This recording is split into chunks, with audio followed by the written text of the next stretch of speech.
Hello students, आपका एक बार फिर स्वागत है मेरे इस चैनल में। अब मैं आपको समझाता हूँ एनसीईआरटी की एक्सरसाइज 2.2 जो कि है इनवर्स ट्रिग्नोमेट्रिक फंक्शंस यानी कि प्रतिलोम त्रिकोणमितीय फलन। इसका पार्ट 2।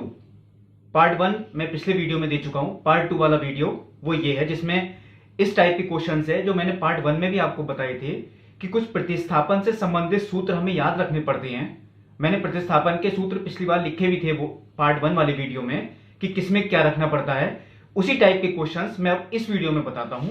जैसे कि एक्सरसाइज 2.2 का क्वेश्चन नंबर 5। इसमें आपको एक क्वेश्चन दे रखा है tan inverse √1 plus x square minus के 1 अपॉन एक्स। इस तरह के क्वेश्चन हमें सरलतम रूप में लिखने होते हैं यानी कि सिंपलेस्ट फॉर्म। ये कोई सरलतम रूप नहीं है। हमें इसे सिंपलेस्ट फॉर्म यानी कि सरलतम रूप में लिखने के लिए एक्स को कोई ना कोई एक ऐसा फलन मानना है ताकि किसी का सूत्र बन जाए, जो कि मैंने आपको प्रतिस्थापन से संबंधित सूत्रों में लिखे भी थे। हम इस तरह की ब्रैकेट, देखिए मैंने बताया था अगर अंडर रूट के अंदर 1 प्लस एक्स स्क्वायर है तो हम एक्स को tan थीटा रख सकते हैं, क्योंकि 1 plus tan square theta sec square theta होता है।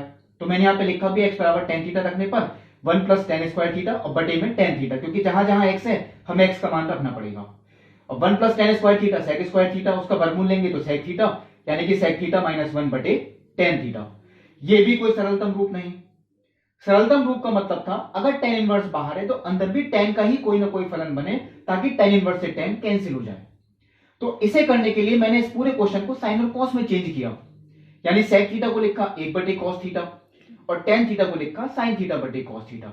ऊपर एलसीएम लिया, एलसीएम कैंसिल हो जाएगा। बाद में सिंपलेस्ट फॉर्म आती है आपकी थोड़ी 1 माइनस cos थीटा बटे sin थीटा। लेकिन ये भी कोई tan का फलन नहीं है। आपको एग्जाम में क्वेश्चन यहां से भी लिखा हुआ मिल सकता है कि 1 माइनस कॉस एक्स बटे साइन एक्स। अब इसके बाद कैसे सॉल्व करें ताकि tan इनवर्स है तो tan का ही सूत्र बने। तो मैंने आपको बताया था cos थीटा के कुछ फॉर्मूले ऐसे भी होते हैं ताकि वो 1 से 1 कट जाता है, जिसमें एक तो cos थीटा का फॉर्मूला होता है 1 minus 2 sine square theta by 2। आपने एक बात ध्यान दिला दो, पढ़ रखी है cos 2 थीटा का फॉर्मूला, और वो होता है 1 माइनस 2 साइन स्क्वायर थीटा। बस आपको केवल इतना करना है, जो भी कोण यहां पे होता है उसका आधा करते हुए यहां पे लिखना है। क्योंकि अगर 2 थीटा होता तो हम यहां थीटा लिखते, लेकिन अब यहां थीटा है तो इसका आधा यानी कि हम लिखेंगे थीटा बाई 2। तो cos थीटा का फॉर्मूला जब भी कभी माइनस आए वो हमेशा ये वाला ही लगेगा, 1 minus 2 sine square theta by 2। जब हम ब्रैकेट सॉल्व करेंगे तो 1 से 1 कैंसिल हो जाएगा और यह आपका बचेगा 2 साइन स्क्वायर थीटा बाई 2।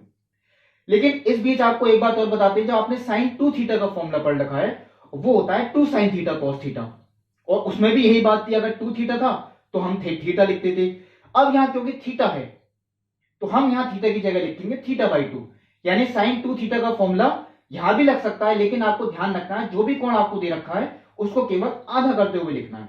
ये फॉर्मूले सभी जगह लग सकती हैं, बस आपको जितना भी कोण दे रखा है उसको आधा करते हुए लिख देंगे, बिल्कुल सही फॉर्मूला बनेगा, यानी साइन थीटा का 2 sine theta by 2 cos theta by 2।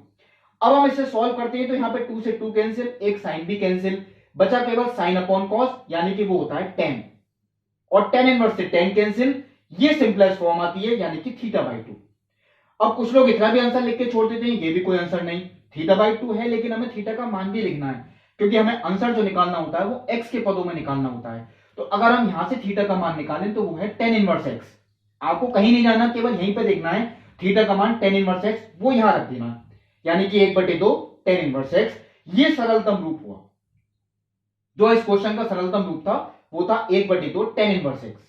अब इसी तरीके से आगे भी बताता हूं क्वेश्चन, जैसे कि क्वेश्चन नंबर 8।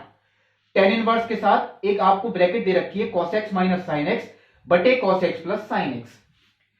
ये सरलतम रूप नहीं है। सरलतम रूप का मतलब है अगर बाहर tan इनवर्स है तो अंदर भी tan का ही कोई सूत्र बने, जैसे कि इस क्वेश्चन में था। तो अब इसमें मानने की कोई जरूरत नहीं है, क्योंकि यहां पहले ही त्रिकोणमिति के फलन दे रखी हैं।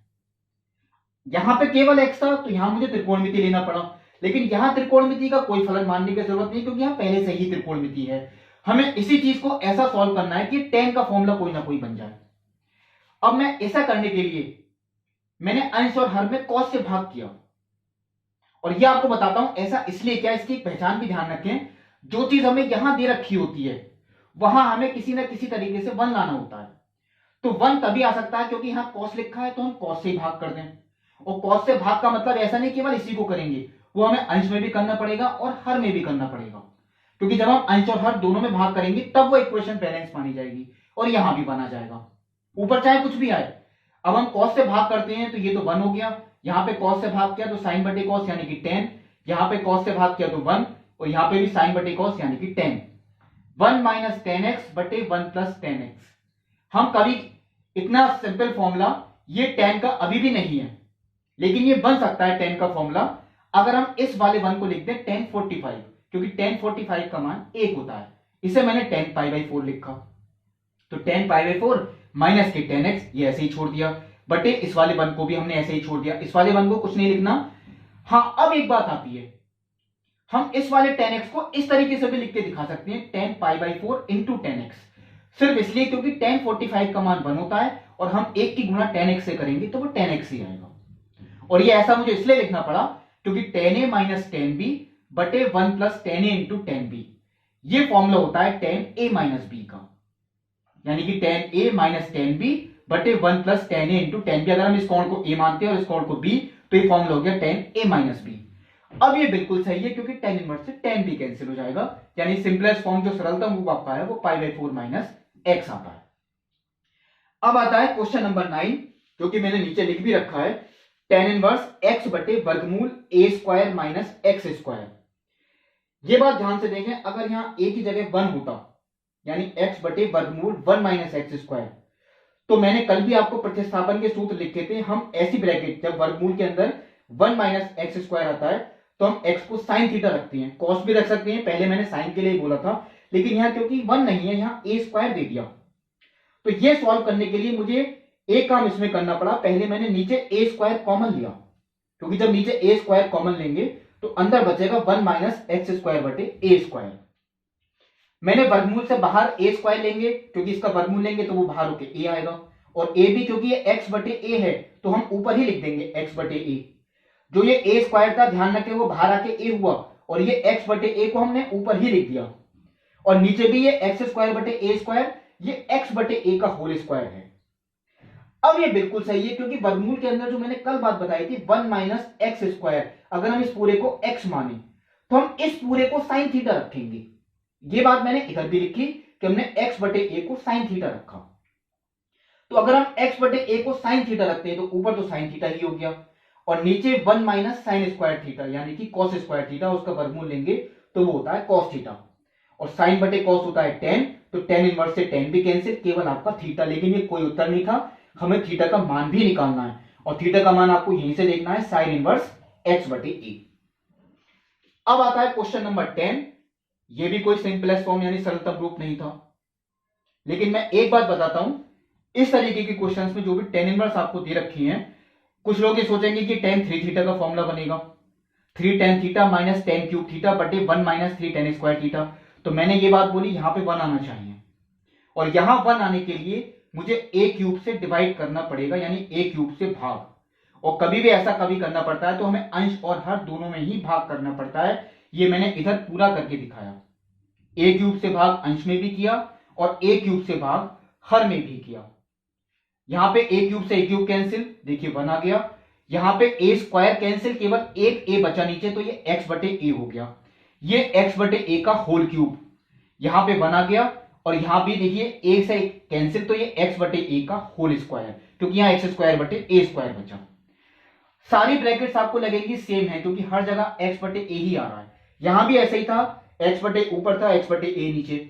अब ये फॉर्मूला ठीक है, 3 tan theta minus tan cube theta बटे 1 माइनस 3 tan स्क्वायर थीटा, तो हमें इस ब्रैकेट को ही tan थीटा रखना है, और इस ब्रैकेट को tan थीटा रखेंगे, देखिए फॉर्मूला बिल्कुल ठीक बना, ये tan 3 थीटा का ही फॉर्मूला है, tan इनवर्स से tan कैंसिल 3 थीटा। अब लास्ट में आता है केवल थीटा का मान रखना, हमने थीटा का मान यहां से निकाला पिछले क्वेश्चन की तरह, तो वो ये होगा tan इनवर्स x बटे a, यानी कि 3 tan इनवर्स x बटे a, यही इसका सरलतम रूप हुआ। एक क्वेश्चन मैंने एक्स्ट्रा में भी लिखा अपनी तरफ से, शायद एक साल बोर्ड में आया भी था इस तरीके का question, sine inverse 5x plus 12 under root 1 minus x square और बटे में 13। अब यहां आप ब्रैकेट देख के देख सकते हैं, क्योंकि मैंने बताया वर्गमूल के अंदर कभी भी 1 माइनस एक्स स्क्वायर आए तो हम x को साइन थीटा ही रखेंगे, ये बात मैंने उधर भी लिख के दिखाई कि x बराबर साइन थीटा रखने पर, जब हम साइन थीटा रखते हैं तो मैंने यहां साइन थीटा रखा, और यहाँ पे साइन थीटा रखेंगे तो 1 माइनस साइन स्क्वायर थीटा यानी कि कॉस स्क्वायर थीटा, तो ये कॉस थीटा हो गया, यानी 5 sine theta plus 12 cos theta बटे 13। इसे हम अलग अलग करते हुए अगर लिखें तो 5 बटे 13 साइन थीटा, ये बात मैंने सीधा ही लिख दी है, और 12 बटे 13 कॉस थीटा। अब यही एक ऐसा फॉर्मूला बने क्योंकि बाहर साइन इनवर्स है, तो ये साइन का ही कोई फॉर्मूला बनना चाहिए, तभी साइन इनवर्स से साइन कैंसिल होगा। ऐसा करने के लिए आप लोग ये जानते हैं कि 5 और 12 और 13 संख्याएं ये एक समकोण त्रिभुज की भुजाएं होती हैं। ये बात मैंने इधर लिखी भी, 5, 12 और 13 ये भुजाएं समकोण त्रिभुज की होती हैं। मैंने उधर समकोण त्रिभुज भी बनाया। केवल ये बात रहती है जो भुजा बटे में लिखी यानी कि 13 वो हमेशा कर्ण ही होगी, उसमें कोई कंफ्यूजन वाली बात नहीं है। हाँ, लंब और आधार की बात आती है, ये किसे 12 ने और किसे 5, जैसे कि यही क्वेश्चन था। मुझे ये फॉर्मूला अंदर साइन का बनाना है, और साइन का फॉर्मूला आप लोग पढ़ चुके हैं, sign A cos B plus cos A sine B, sign A cos B plus cos A sine B, यानी कि ये मान कॉस का होना चाहिए। और कॉस की परिभाषा होती है आधार बटे कर्ण, इसका मतलब ये आधार ही होगी, कर्ण की लंबाई 13 तो लंब की लंबाई 12। जब हम ऐसा त्रिभुज बनाएंगे इस कोण को अल्फा ही लेंगे, मैंने इसे अल्फा ले लिया है, तो क्योंकि कॉस अल्फा का मान 5 बटे 13, ये बात मैंने यहां लिख दी कॉस अल्फा, और साइन अल्फा का मान 12 बटे 13, ये मैंने इसके नीचे लिख दिया। इसका मतलब फॉर्मूला बन गया sine A cos B plus cos A sine B, यानी कि साइन ए प्लस बी का। अब ये साइन इनवर्स से sine cancel, theta plus alpha बचा। लास्ट में थीटा प्लस अल्फा में थीटा का मान साइन इनवर्स एक्स, बचा केवल अल्फा का मान। हम इस त्रिभुज से किसी का भी मान लिख सकते हैं, चाहे साइन अल्फा का मान लिखें, चाहे कॉस अल्फा का, चाहे टेन अल्फा का। मैंने यह टेन अल्फा लिख दिया, टेन अल्फा का लंब बटे आधार, तो अल्फा का मान टेन इनवर्स 12 बटे 5, ये मैंने यहां लिख के दिखा दिया, वो एक नियतांक ही है। तो ये इसका सरलतम रूप हुआ, यानी sine inverse x plus tan inverse 12 बटे 5। कुछ सरलतम रूप के क्वेश्चंस मैं आपको बताता हूं जो बुक में दे भी रखे हैं हमें, जैसे कि क्वेश्चन नंबर पहला, क्वेश्चन नंबर दूसरा, वो भी आपको खुद करने हैं। और जो मैंने बीच में क्वेश्चंस छोड़े हैं, क्वेश्चन नंबर 6, क्वेश्चन नंबर 7, वो भी सरलतम रूप के ही हैं, वो आप खुद कोशिश करें। तब तक के लिए धन्यवाद।